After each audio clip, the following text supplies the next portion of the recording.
La vigile matinale provient de l'œuvre de Saïli Guardado, Méditation quotidienne au féminin. La méditation de ce matin, aujourd'hui, 26 août 2025, est tirée de 1 Jean 4, verset 4. Vous, petits enfants, vous êtes de Dieu et vous avez vaincu les faux prophètes, car celui qui est en vous est plus grand que celui qui est dans le monde. Éprouvez les esprits, deuxième partie, page 246.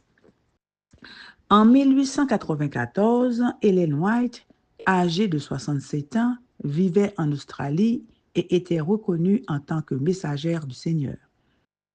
C'est à cette époque que notre prophétesse a émergé parmi le peuple adventiste.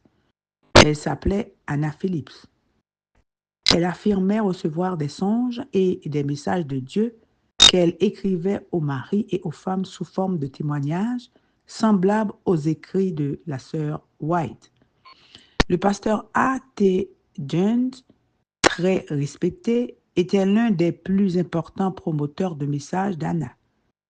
Il lui est même arrivé d'intercaler publiquement les écrits d'Anna entre ceux d'Hélène et de demander aux fidèles s'ils pouvaient faire la distinction entre les deux auteurs. Un jour, après que le pasteur Jones ait apporté son soutien à Anna, il a reçu une lettre de la sœur White venant d'Australie et qui avait été écrite un mois plus tôt.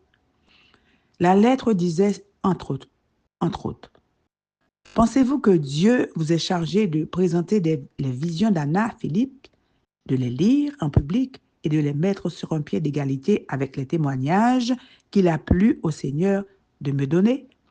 Les larmes aux yeux, le pasteur John a reconnu son erreur. Le sabbat suivant, il s'est excusé en public et a lu la lettre d'Hélène.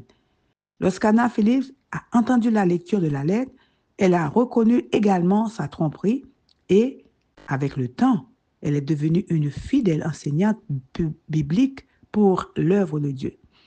L'ennemi n'a besoin que de personnes disposées à mettre en œuvre ces tromperies. Ces tromperies peuvent trouver un endroit où germer, comme dans le cœur des chefs religieux.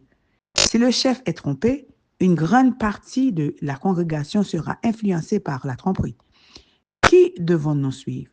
Suis-je un instrument de vérité ou un instrument de mensonge? La femme d'hier n'éprouvait aucune repentance pour son péché.